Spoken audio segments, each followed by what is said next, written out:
welcome to part 2 of open chords. Our next open chord is G major.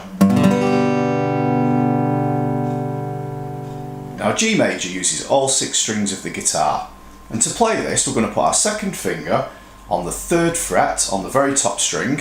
Our first finger goes on the next string down inside the 2nd fret, and our 3rd finger goes right at the bottom on the 3rd fret, and then strum down.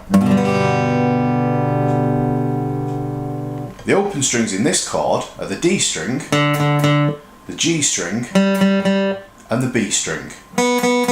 So again, when you're trying to play this chord, just try and keep those strings clear.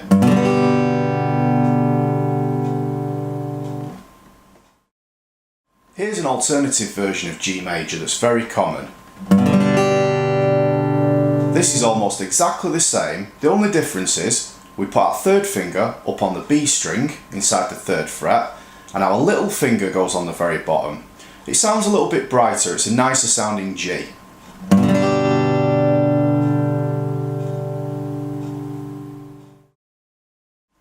Our next open chord is A minor.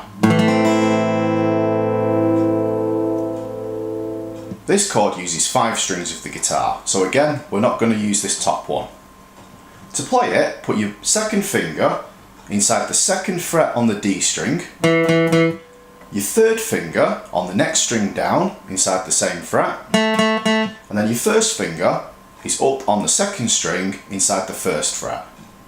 And that's A minor. The open strings for this chord are the A string and the high E string.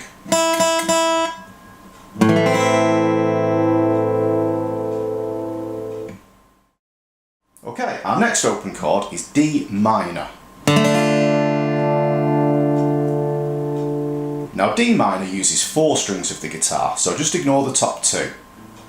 To play this, we're going to put our 2nd finger on the 2nd fret of the 3rd string up. Our 3rd finger goes inside the 3rd fret on the 2nd string up, and our 1st finger goes right at the bottom inside the 1st fret, and then we're going to strum from the D string down. The only open string in this chord is the D string.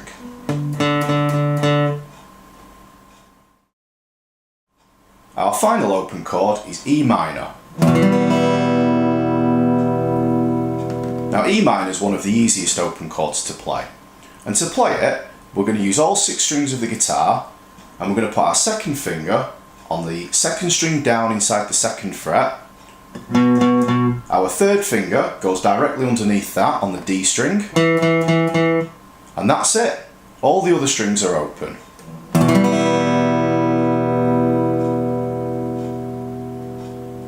Okay, that's E minor.